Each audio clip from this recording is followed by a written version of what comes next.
Introducing Charlotte, Jenny, and all that jazz.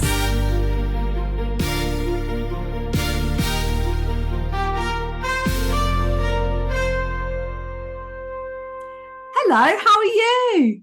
I'm good. Glad to be back. Nice quiz last week. Oh, did you enjoy it? How did you get on? I may have gotten a score of 0. Oh no, not again. Honestly, my general knowledge is terrible. I don't know what's wrong with me. To be fair, I think some of the questions were sort of out of your age bracket a little bit. I mean, thank you for trying to excuse me, but I feel like I just need to start remembering more information. What's been centre stage for you this week whilst I've been away? Well, I've been down in Sussex at Hickstead Horse Show. It was the Al Shearer Derby, which is a big show jumping event. Nice.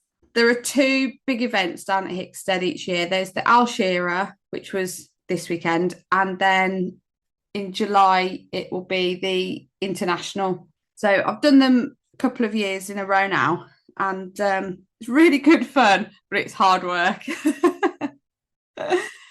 And especially because the weather was so hot, which I'm not complaining about, because it's definitely better for it to be hot and sunny than wet, windy and cold. That would make it really difficult. But yeah, it was good fun. Really good team though. Shout out to my team. They're such diamonds. Well, actually, one of them, Lucy, she gave me a good quote. Pressure makes diamonds. Nice. And that's true. Yeah, that's true, isn't it? And it is so true at Hickstead, because there are some sort of stressy bits. Just because the classes come one after the other, the events. And so you have to, you're literally going from one to the next, day after day, for 3 days in a row. So what were you doing down there? Like, what was your job this time? Well, my official title is production manager. So we are filming it and then broadcasting, live streaming it for a company called Clip My Horse, which we've spoken about before. So this is a big show. So we've got between 5 and 8 cameras out on each event, and mostly around the main arena. So you've got, several camera operatives out across the arena. And I'm back at the obs van, coordinating that basically, and also setting out the microphones on each jump. So if you imagine the horses are going around the arena jumping the fences, and you hear the clippity clop sounds. So myself and a couple of others, we have to, the sound guy Jonathan, we draw up a course plan out which microphone is going to go on each jump. So we've got 16 microphones for usually 16 jumps. And we work out which microphone's going where, depending on which ones are going to pick up the best reception, because it's across, a large area. Then in between the events, we have to run like Billy-O and get the microphones out and test them before we get hit by a tractor or a horse, basically. So yeah. Why are there tractors trying to run you over? The tractors come out because they're trying to move the jumps around and take some away and rebuild others for the next course. So it's quite chaotic. It's a bit of a game for the tractor drivers. They definitely aim at me sometimes. So it's not just a game for, like, you guys don't get hit by a tractor. Remember when you used to play chicken as a kid? Yeah, it is just like that. But then sometimes they take the jumps away before we've retrieved the microphones. So we have to go and sweet talk them and be like, hi, we've lost one of our microphones. I don't suppose you've got it on your wagon, have you? But no, they're good, actually. They're a good bunch at Hickstead. Do the wagon drivers or the tractor drivers give your microphones back to you willingly? Yeah, they do, actually. And they've over the past 2-3 years now, we've kind of got into a bit of a system where if one of their crew find a microphone, they take it to a certain point and leave it there. So, in terms of that side of things, it was less chaotic this year. Also, the sound guy, as I said, Jonathan, he is from a theatre background. So we get on quite well and we've got little ways of working, that so we've got into a groove with certain things. So yeah, it's one of those where you build, you build on it time after time and improve your system time after time. Yeah, and if you're doing the same job each time, like you know where the flaws are and like what can be improved and stuff. This year it changed again because the obs unit was placed in a different part of the showground. So every time I had to run out and fetch something, I had to try and work out where I was. That took me 2 days. I'm so bad at that. And it's like, when you start in a new theatre and you think, oh, I'm never going to understand where I am. And you're in all the rabbit warren of corridors and under the stage, and you open a door and it's a toilet, and you open another door and it's a cupboard. It was a bit like that, but I got the hang of it eventually. Yeah, I'm exactly like that at the RSC at the moment. Like I don't know my ass from my elbow. So I'm a bit like that here. I'm like wandering around and I have absolutely no idea where I'm going. And then I've got like other casuals, because I'm on a permanent contract now for the next 3 months. So because I always make it kind of look like I know what I'm doing so that people don't think I'm a fraud. I have all of the other casuals then coming up to me and asking me questions or like where to go and stuff. And I'm like, I got no clue, mate. I'm like, I'm going to have to ask someone else and just about get myself to stage door and back. So that went well then. Your horse riding. Well, you were horse riding. Yeah, it did. As I said, we were really lucky with the weather again. Every time I've done a show there, the weather's been brilliant, and that really does make a difference. Yeah, good. So that made it much easier. And as I said, the team are just brilliant. Yeah. We're such an eclectic bunch. We're all sort of different ages, backgrounds, different walks of life. But we come together and we have such a laugh. Well, I have a laugh. I don't know if they're laughing at me or with me, but I'll take it. They're like old Jen. Probably. Oh, Jenny. Here she goes again. Yeah. But they humour me. They're really kind. That's nice. No, I'm glad you've got a good bunch to work with. It makes it easier, doesn't it, especially when you're not working on it all the time. It makes it easier just to have like a bunch of people that are just going to crack on and do what they've got to do and have a good time doing it. 100%. Yeah, absolutely. So you're there for a day or 2 days. Like, what's the point in it being a miserable experience for everybody involved? Exactly. Yeah. So what's been centre stage with you? So you're at the RSC now because you've left Sweeney Todd, haven't you? And you're on to Game of Thrones. Yep, I left Sweeney Todd, left it in the dirt. No, I'm joking. You didn't. I was in the rep last week. I was doing the work experience week. I will talk about that. But I popped into the paint shop and it's fantastic in there. You're so talented. I really enjoyed Sweeney Todd. I mean, aside from, there being, we were a little bit kind of delayed with the stuff in terms of like it being built and then getting to us. But we managed to catch back up. It just was like, yeah, I loved doing it because I got to do it from samples, which we talked about before. So I got to start by creating the samples. Sorry, I'm being attacked by a fly. Because I saw you in the corridor, didn't I? Because you were painting a really big piece in the workshop. And that was the sandstone sample, wasn't it, that you were talking about? Yes. Yeah, so basically all the walls are textured. So I was just doing that when you saw me. I don't know. I think I was texturing the one time that you saw me, and then I think painting the second time that you saw me. That's right, yeah. But yeah, it's good. It's good fun. Like I do love being in paint shop. It's hard work, and you don't realise how much of a physical strain it has on your body when you're painting, because obviously it's all in your like wrist. There's a lot of wrist action going on. And then all in your shoulders and stuff as well.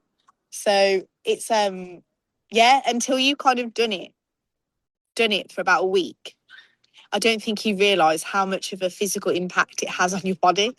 Because when you just like dip in and out, or you nip in for a day to paint something or whatever, or you freelance and you've only been called in for a day, you kind of go in, do it, and then get out. So you don't really notice. I think as well, when people hear the word painting, you sort of think being sat at an easel painting a picture. But as you just said, it's on a much bigger, more physical scale than that, isn't it? And you're climbing ladders and you're leaning across huge pieces of cloth or wood, or there's definitely a physical element to it. Yeah, like climbing through gaps, or like you have to sometimes climb on top of the set so that you can get to the middle bits of it. So yeah, I left that. Finished on Sweeney Todd now. I am going to press night, obviously, because there's free drinks and food. Yeah, I'll see you there. And I'm really looking forward to watching it as well. I am not just going for the alcohol. But yeah, left that. Now I'm at the RSC and in grueling conditions because I'm working 9 till 10 every day for the next 3 months of my life. No, not 3 months. It's just 2 weeks. So it's not too bad. It is long days. It's long days though, isn't it? Because you barely get home and you're off again. Yeah, I get home at about 11 and I'm back up at 6:30. So it's a long old slog, but I'm having fun. And it's really interesting because obviously when you're working at the Rep, the stage is just there and you build on top of it. Whereas at the RSC, in any of their spaces, they can rearrange it to like whatever they want it to be. So this time we're literally, for Game of Thrones, everything has been ripped out. There's like massive lifts that have gone in because of like the thrones and like massive trees. And then they're creating like a cross staging. So basically we're taking out like seating banks, all of the steel that's holding up the floor has all been taken out. And we're taking out bits that some of the guys that have been working here for like 15 years, we're taking out stuff that they've never even seen like be removed before. So it's really interesting to kind of see it all just be stripped completely back. And then we're basically rebuilding it. So we started building some more staging today. And then on Saturday, they're having a whole new seating bank built. So it's going to be kind of like in the round. So all like chairs on all sides of the stage. So where the stage usually is, they're building a whole wall of seats there. So yeah, it's going to be so cool. I'm really looking forward to it, actually. And then, yeah, I'm looking forward to working on the show as well. That's incredible. That'll be really interesting for anyone. That's amazing in itself. It'll be great to see. But then for anyone that is a regular at that theatre, that'll be really fascinating for them to see it in a whole new, because it'll be structurally completely different. Yeah, it will. And we've been working, like, there's so many people working on it. It's not like at the Rep, you've got like 10-ton steel deck. Well, not that heavy, but you've got like 95 kg steel deck to lift, and there's only like one of you to lift it. Here, there's about 1 million people, which is great. Yeah, but they're tough at the Rep. Yeah, they are tough at the Rep. Because that's Birmingham, Stratford's, Warwickshire. They're softer. They are. But do you know what? I'd rather work this way. You'll take it. I'm converting into a softie. I'm like, can somebody come and help me with this bit of plywood? I can't lift it on my own.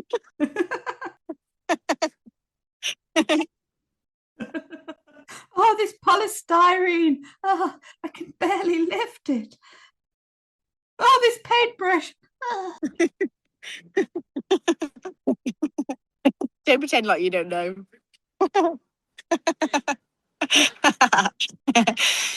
So yeah, it's been really interesting. Nice to like just be working in a new environment, new ways of working, getting down with the lingo. Everybody calls each other B here. So I asked them yesterday because they're like, oh, thanks, B. Thanks, B. And I just naturally assumed that they were all just calling each other babe, but using B for short. So I was there like, this is a bit weird, just calling people babe in the workplace.